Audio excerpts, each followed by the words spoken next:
je suis roi des gars. Amis Turfistes, bonjour, vous êtes bien sur 100% PGN pour la sélection du samedi 5 avril et donc au programme, un programme un petit peu spécial. Donc on a pour nos amis galopeurs en France 3 réunions Moulins, réunion mixte, Nancy, réunion mixte, et puis le Croisé-la-Roche en semi-nocturne. Et puis à l'international, on a le Grand National de Liverpool, c'est du beau spectacle, 6900 mètres de bonheur sur les gros. Ils sont 38 à s'affronter dans cette épreuve, ne la ratez pas, c'est juste à voir. Et on a aussi Dubaï, Médane avec la Dubaï Turf. On a des jolis groupins avec des champions qui nous arrivent de tout l'Hexagone et qui s'affrontent, dont des champions français. Donc je me suis moi intéressé à la belle épreuve du jour, la Dubaï Turf, c'est le groupe 1. Et puis dans les jumelles un petit peu spéciales aussi, vous verrez, je vous proposerai les chances françaises à Médane et puis quelques repérés du Croisé-la-Roche. Je fais un petit récap de Chantilly rapide. Comme je vous le disais, pour trouver le quintet dans l'ordre, fallait être inspiré. Bon, les deux favoris que j'indiquais, Avenue Montaigne et puis Aversa s'impose. Aversa sont dans le quintet, pardon. Et puis c'est Alva qui s'impose tout simplement. Après, fallait le trouver, le sujet de Monsieur Peter à la 5e place. Et puis donc dans mes repérés, Golden Flash me déçoit complètement. Et puis Miss Wood, un petit peu loin, elle s'est bien allongée pour finir. C'est une future gagnante, gardez-la du coin de l'œil à Auteuil. Donc voilà pour le petit récap. Et puis on passe tout de suite à la belle sélection du jour. Donc je vous disais, c'est Médane.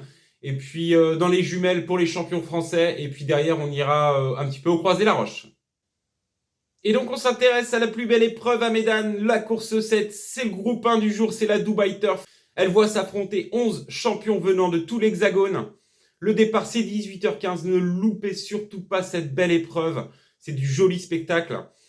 Je vais vous proposer une sélection en 6 chevaux et je vais mettre en tête de celle-ci le tenant du titre. Cocorico, c'est l'As Facteur Cheval, le top champion de Jérôme Régnier. Il est associé demain de nouveau à Maxime Guyon, avec qui il avait gagné cette épreuve l'année dernière. Il nous a montré qu'il avait un changement de vitesse qui sortait de l'ordinaire. Il a un finish qui est juste incroyable. Corps de 11 à négocier. Mais je compte sur Maxime pour le mener au poteau en vainqueur et garder son titre demain. Qui pour conduire l'opposition ? Le 7 Nation Pride, c'est le champion Godolphin. C'est l'entraînement de Charlie Appleby, monté par le jockey maison demain, William Buick, vient gagner groupe 2 le 1er mars. Sur cette piste, sur les 1800 mètres, il a battu ce jour LOA Boy, qu'on va retrouver dans cette épreuve. Donc attention, ça reste une des premières chances de cette épreuve également. En 3e position, le 8 Romantic Warrior, aptitude avérée à Médane, a des lignes croisées avec des sujets qu'on va retrouver dans cette épreuve. Donc je me méfie beaucoup de ce numéro 8. En 4e position, le 4, LOA Boy, a des lignes croisées et battu d'ailleurs. Des lignes croisées mais battues par le 8 Romantic Warrior et le 7 Nations Pride. Aptitude avérée à Médane. Je garde évidemment en cas de défaillance des 3 premiers cités. Et puis je terminerai cette sélection par les 2 champions japonais. Je me méfie beaucoup des japonais quand ils viennent pour la Dubaï Turf. En général, ils figurent bien.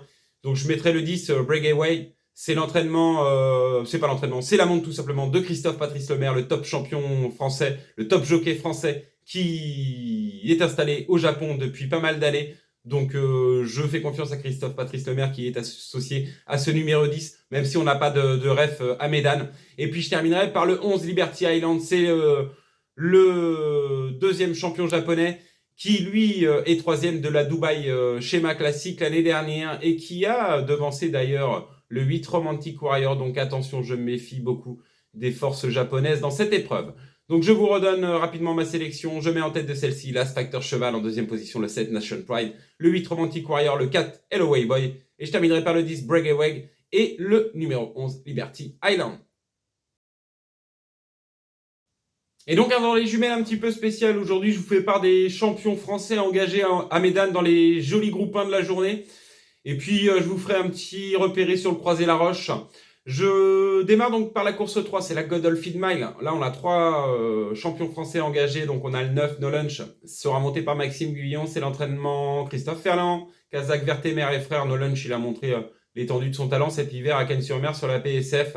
Et également récemment sur la PSF Cantilienne où il a gagné en toute désinvolture. Il passe un test demain. Là, c'est le grand bain. S'il a bien voyagé, je serais curieux de voir sa performance dans cette belle épreuve. Et puis on aura également les 2 champions de Nicolas Collery, qui eux n'ont pas voyagé, ils sont déjà à Dubaï depuis un petit moment. Ils ont montré leur aptitude d'ailleurs au tracé. C'est le 2 Forpen et le 4 King Gold à suivre dans cette belle épreuve, la Godolphin Mile. Et puis dans la 8e, groupe 1 toujours, la Dubaï schéma classique. Là, on a le champion de la Kazakh Agacan à suivre. C'est le 5 Kalandagan. Top cheval, il s'adapte à tous les tracés, tous les hippodromes. Il met son cœur sur la piste. C'est un vrai champion et je compte sur lui demain pour s'imposer dans cette belle épreuve. Et puis, donc voilà pour le récap des chances françaises et des champions engagés demain à Médane. Et puis donc au Croisé-la-Roche, on voyage, on repasse en province. Dans les jumelles, on voyage aujourd'hui beaucoup. Je vous fais un petit repéré rapide dans la course 6, le prix Villa-Cavrois. Là, suivez le 6 Human Evolution. C'est l'entraînement Real Expantal monté par Tony Piquion. Vient de très bien se comporter sur le tracé qui nous intéresse. Devrait trouver sa voie dans la catégorie des réclamés. Ce sera sûrement pour demain. Et puis dans cette même épreuve, suivez le 9 Portrero. Portrero, monté par Pierre Bazir, vient de faire une course de rentrée. Lui, le Croisé-la-Roche, c'est tout simplement son jardin, chance des plus régulières également dans cette épreuve.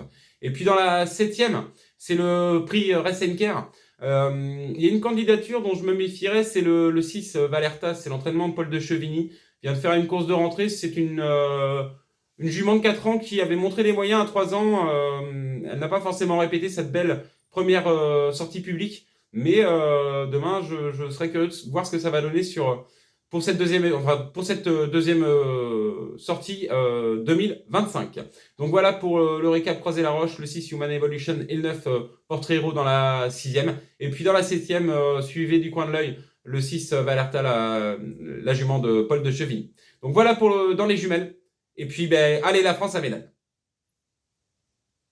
Voilà, c'était la sélection 100% PGN du samedi 5 avril. Ne me reste plus qu'à vous souhaiter bon jeu, plein de gagnants, un très bon week-end et je vous dis à très vite pour une prochaine sélection.